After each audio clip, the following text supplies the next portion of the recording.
Assalamualaikum students. Chapter 4, Class 6, Science. Environment and interactions. Environment, anything that's around us. It can be living biotic or non-living abiotic. Environment छा खे थो चइजे काई बि शयूं जेके असांजे चौधारी हुजनि जेके माहौल खे ठाहिनि उनखे असां माहौल था चऊं.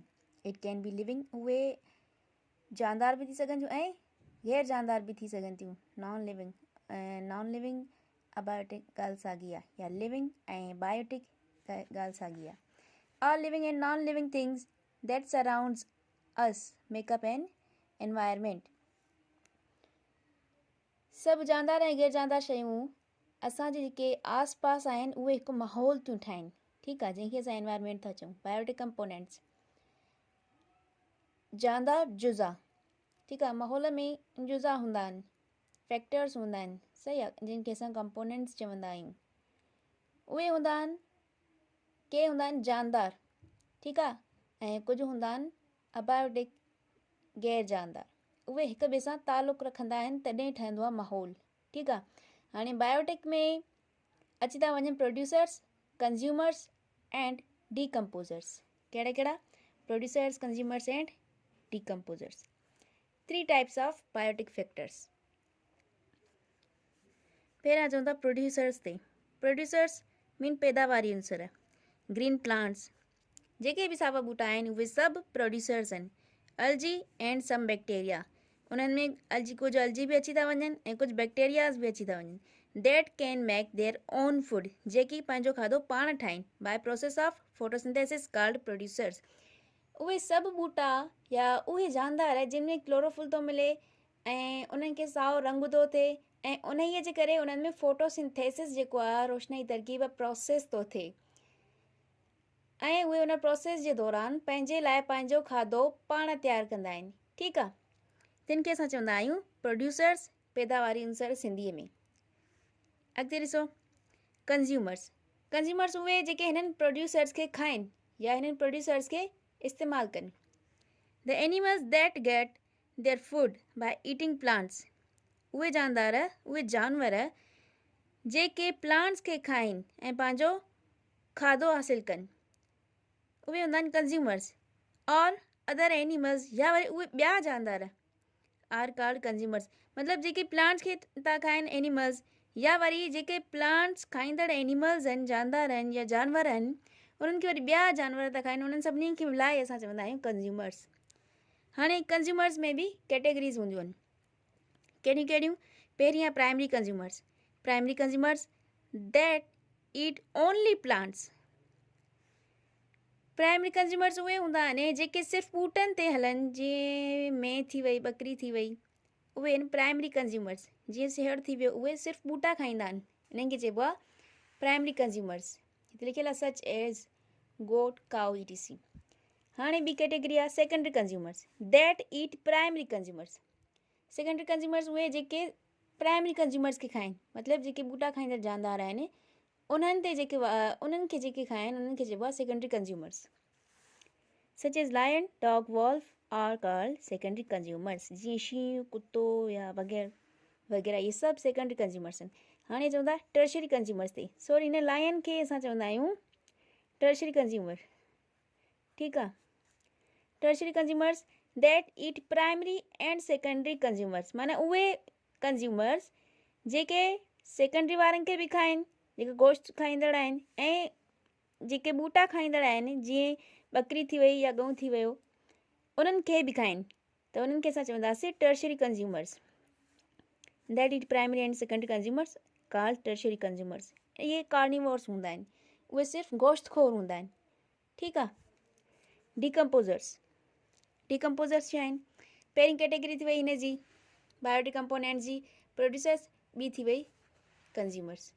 हाणे अचूं था डीकम्पोज़र्स ते. इहे छा आहिनि? असांजा बायोटिक कंपोनेंट्स. सही आहे.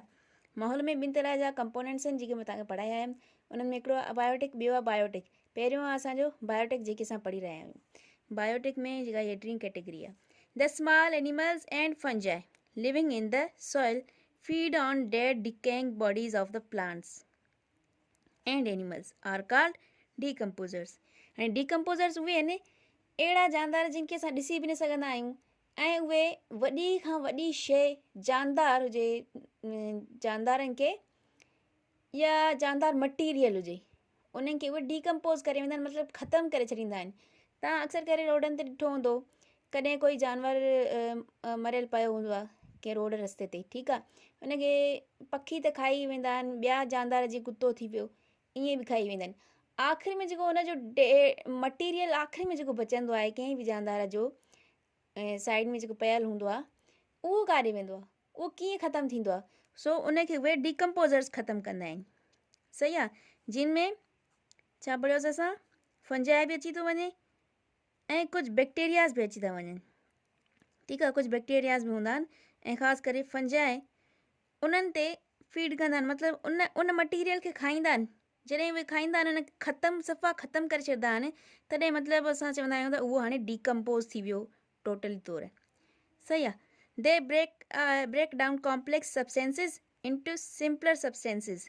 जीअं हाणे मां तव्हांखे मिसाल ॾिनो कंहिं जानदार जो, कोई जानदार मॉल पियो हुयो, कोई पखी हुयो, काई मेंह हुई या कोई कुतो ईअं अक्सर करे रोड में हादसो थींदो आहे, मरी वियो हूंदो आहे त साइड में पियल हूंदो आहे न, त उहे इन तरीक़े सां डीकम्पोज़र्स जे ज़रिए उहे मतिलबु जीअं हाणे पूरो जानदार आहे त उहो कॉम्प्लेक्स आहे। सही आहे, उन में सब्सटेंसिस जेके आहिनि उहे कॉम्प्लेक्स आहिनि, त उन्हनि खे उहे आहिस्ता आहिस्ता खाई जॾहिं हुनजो आख़िरी मटीरियल थो बचे पोइ अचनि था डीकम्पोज़र्स ऐं उनखे पूरी तरह ख़तमु था करे छॾनि, मतिलबु उहो थी वियो डीकम्पोज़।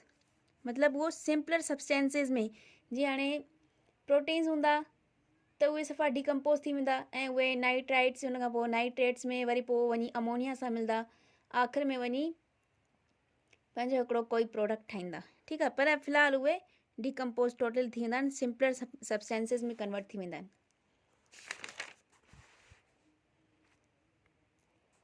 Abiotic components. हाणे ॾिसो अबायोटिक कंपोनेंट्स खे, हो त थी विया बायोटिक, हे आहिनि अबायोटिक। अबायोटिक कंपोनेंट्स में कहिड़ा कहिड़ा था अची वञनि, light, air, soil, temperature and water. Abiotic में रोशनी अची वई, हवा अची वई, मिट्टी अची वई, टेम्परेचर अची वियो ऐं पाणी। These factors are different at different places. हे जेके फैक्टर्स हूंदा आहिनि मुख़्तलिफ़ जॻहियुनि ते मुख़्तलिफ़ मिलंदा आहिनि। सही आहे, कंहिं रीजन में घणी थधि हूंदी आहे, कंहिं रीजन में घणी गर्मी हूंदी आहे। जीअं असांजी सिंध में के इलाइक़ा अहिड़ा आहिनि जिते तमामु घणी थधि थी रहे, ठीकु आहे, गर्मीअ जे मौसम में बि उते मौसम सही हूंदी आहे, थधी हूंदी आहे, नॉर्मल हूंदो आहे। ऐं के इलाइक़ा अहिड़ा हूंदा आहिनि त गर्मीअ में तमामु गर्मी इलाही डिग्री थी वेंदी आहे, कॾहिं 40 ताईं थी वेंदी आहे, कॾहिं 45 ताईं बि हली वेंदो आहे टेम्परेचर। ठीकु आहे, ऐं उन्हनि जे पाणी में बि फ़र्क़ु अची वेंदो आहे, हवा में बि फ़र्क़ु अची वेंदो आहे, कॾहिं ख़ुश्क हूंदी आहे, कॾहिं घिमियल हूंदी आहे, उन्हनि इलाइक़नि जे हिसाब सां। ठीकु आहे, at different places in the environment and affect the survival of biotic component in that environment। ऐं उहे उतां जे रहंदड़ जानदारनि खे बि असरु कंदा आहिनि पंहिंजे इलाइक़े जे हिसाब सां, पंहिंजे मौसम जे हिसाब सां। ठीकु आहे, there are various types of environment and each environment have different factors। केतिरनि ई क़िस्म जा एनवायरमेंट आहिनि ऐं उन्हनि सभिनी एनवायरमेंट में मुख़्तलिफ़ फैक्टर्स हूंदा आहिनि।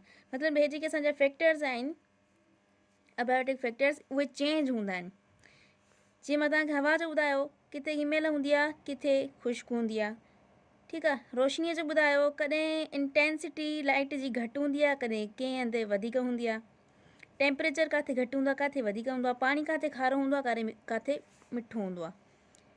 ठीकु आहे, each environment have different factors such as grasslands, wetlands, forests।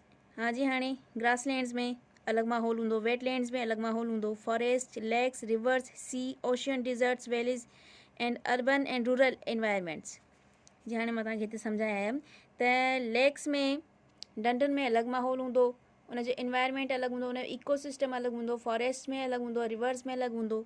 ठीकु आहे, हिननि मुख़्तलिफ़ शइ हंधनि ते मुख़्तलिफ़ मिलंदो। इन डिज़र्ट रेगिस्तान में वेरी हॉट उते गर्मी घणी हूंदी आहे ऐं ड्राई हूंदी आहे, ख़ुश्क गर्मी हूंदी आहे। एंड सैंडी प्लेस, उते उहो इलाइक़ो पूरो वारियासो हूंदो आहे थ्रू आउट द ईयर, पूरे साल में, ठीकु आहे। उते मौसम ईअं ई रहंदी आहे हमेशह।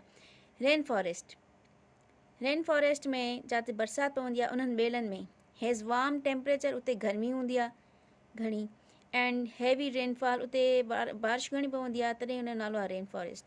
And it is have for many herbs, उते केतिरा ई मतिलबु नंढा ॿूटा हूंदा आहिनि, श्रब्स हूंदा आहिनि। श्रब्स हर्ब्स मीन वॾा ॿूटा, श्रब्स मीन नंढा ॿूटा।